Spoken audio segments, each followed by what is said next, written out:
दोस्तों जय गुरुदेव। Video number 66। ये हमारा विशेष सीरीज़ तकलीफ़ों का दौर का पिछले पार्ट में जो हमने आपको बताया था, पिछली वीडियो में जो हमने आपको बताया था कि कैसे एक साधारण सिंपल जीवन जीने वाला कोई भी इंसान कैसे बड़ी मुसीबतों से घिर जाता है।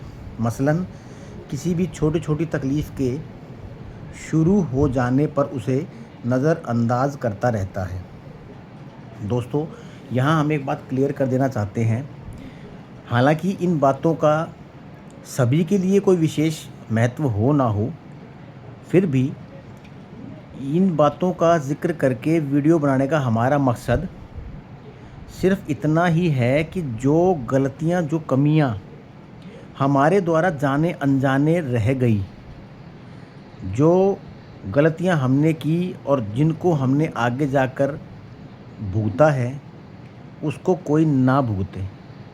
अगर कोई तकलीफ़ असल में आती है, क्योंकि दुख सुख, दुख दर्द ये सिर्फ जीवन का एक पार्ट है, तो हमें उन पर शुरू में ही कैसे रोकथाम कर देनी चाहिए ताकि आगे जाकर वो किसी भयानक तकलीफ़ का रूप ना ले लें। और ये ज़रूरी नहीं है कि नज़रअंदाज या गलतियाँ करने से ही ऐसा होता है। कुछ कारण ऐसे भी हैं जो पूरी तरह सोच समझकर किए जाते हैं, तब भी ये तकलीफ़ें एक बड़े रोग में तब्दील हो जाती हैं। और इन वीडियो का मकसद सिर्फ इतना ही है कि कोई ये सीख ले कि छोटी छोटी चीज़ों को नज़रअंदाज करना कितना भारी पड़ता है। हमने हालांकि छोटी तकलीफ़ों को नज़रअंदाज कम ही किया, फिर भी बड़ी तकलीफ़ से घिर जाने के बाद, ज़्यादा परेशानी उठाने के बाद और गुरु घर से इलाज मिल जाने के बाद अब आराम है। फिर भी दोस्तों अब शरीर की तासीर एक ऐसी बन चुकी है कि जब भी मौसम में परिवर्तन होगा, खान पान में परिवर्तन होगा, हवा पानी चेंज होगी या शरीर के विरुद्ध कोई ऐसा काम किया जाएगा जो शरीर की तासीर को शूट नहीं करता या कम करता होगा, तो ये तकलीफ़ आपको फिर दोबारा किसी न किसी रूप में दिखाई देगी। अब हमारा जो वीडियो का मैटर है वो ये कि जब तक ये तकलीफ़ ऐसे दौर में ना पहुंच जाए, मसलन छोटी तकलीफ़, साधारण सा चलने वाला जीवन या साधारण से चलने वाली ज़िंदगी, छोटी छोटी दिखने वाली तकलीफ़ें, दर्द, विकार, इनका शिकार होकर दिनचर्या को डिस्टर्ब कर शुरू कर देना या डिस्टर्बेंस उसमें शुरू कर देना। समस्या असल में यह नहीं होती कि छोटी छोटी तकलीफ़ शुरू हो गई हैं। समस्या सबसे बड़ी यह है कि नज़रअंदाज करने वाली हमारी प्रवृत्ति लापरवाही में बदलना शुरू हो जाती है। और उससे भी बड़ी विडंबना यह है कि शरीर के द्वारा हमें बार बार छोटी तकलीफ़ों का इशारा मिलने पर भी हम उसे नज़रअंदाज करते हैं, ज़्यादा सीरियसली नहीं लेते और एक झूठी कोशिश में लगे रहते हैं कि हमसे ज़्यादा कोई भी स्वस्थ नहीं है, क्योंकि हम लोग तो बिल्कुल सिंपल साधारण जीवन जीते हैं।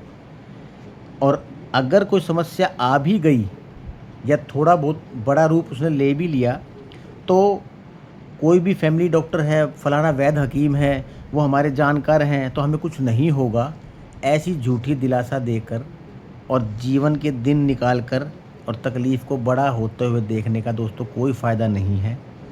यह धारणा और कुछ समय के बाद एलर्जी का रूप धारण कर लेती है, क्योंकि हमारे द्वारा किसी भी डॉक्टर, वैद्य, हकीम या चिकित्सक आदि से अपनी समस्या बताने पर ज़्यादा समझ ना आने के कारण उसे एलर्जी का नाम दे दिया जाता है तथा संज्ञा यह दी जाती है कुछ फ़र्क नहीं पड़ता, ये तो नॉर्मल बात है, शरीर है, जब भी मौसम परिवर्तन होता है तो किसी किसी शरीर पर इनका इफ़ेक्ट ज़्यादा, किसी शरीर पर इनका इफ़ेक्ट कम होता है। हालांकि दोस्तों वो एक इशारा है छोटी समस्या का बड़े होने का।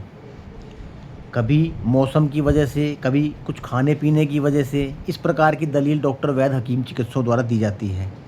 और कभी बद परहेज़ी की वजह से या कभी कुछ सावधानतया बड़े बुज़ुर्गों के द्वारा बताए गए कुछ एक नियम परहेज़ों से हो जाना स्वाभाविक माना जाता है। अब यहाँ सबसे अहम सवाल जो आगे आता है वो यह है कि इंसान के दिमाग में यह नहीं आता कि वह रूटीन की सभी बातें, समय रहते हुए चलने वाला जीवन या मानव शरीर अगर कुछ भी थोड़ा या ज़्यादा उसमें असंतुलन किसी प्रकार का आया है तो वो क्यों आया है भला? पर असल में यह आगे जीवन में आने वाली उन बड़ी तकलीफ़ों का संकेत होता है, उन बड़ी तकलीफ़ों का इशारा होता है, जो लोगों के द्वारा जाने अनजाने में नज़रअंदाज कर दिया जाता है। दोस्तों, मेरा वीडियो बनाने का मकसद या इस प्रकार से आप लोगों को अपना एक्सपीरियंस शेयर करने का मकसद इतना ही है। हमने कुछ बातों को नज़रअंदाज किया था और कितना ही पढ़ा लिखा इंसान हो, हमने अज्ञानता शब्द का बार बार इस्तेमाल किया है। उसका अर्थ ये होता है दोस्तों, किसी को अगर तकलीफ़ होती है, चाहे वो स्वयं अपने को हो या अपने किसी परिवारजन को, तो स्वाभाविक होता है गलत हाथों में पहुंच जाना, क्योंकि हर जगह हमें सही लगती है और ये मन विश्वास कर लेता है कि यहाँ पे इलाज हो जाएगा। कुछ समय के बाद, समय और पैसा बर्बाद करने के बाद हमें जब समझ में आता है तब तक बहुत देर हो चुकी होती है दोस्तों। इसीलिए हमारा एक और एक मकसद ये है, आपको किसी प्रकार से आपके किसी परिवारजन को, असल तो भगवान क्यों करे, अगर किसी समस्या से आप घिर चुके हैं, त्वचा का किसी प्रकार का कोई भी रोग या तकलीफ़ आपको है, सीधे गुरु घर जाएं, यहाँ वहाँ ना जाएं। आपको घूम के आखिर में फिर वहीं जाना होगा, तो मेरी यही रिक्वेस्ट है दोस्तों, आप सीधे गुरु घर का रास्ता ही अपनाएं। हमारा डिस्क्लेमर ये है दोस्तों, हमारे द्वारा बताई गई कोई भी जानकारी किसी के लिए बाध्यकारी नहीं है। जिसको अच्छा लगे, जो इन बातों पे विश्वास करता हो, वो जाए अपना इलाज करवाए और इसको इतना शेयर करे कि किसी को ज़रूरत पड़े वो भी समय और पैसा बचाकर अपनी तकलीफ़ को दूर कर सके। जय गुरुदेव दोस्तों।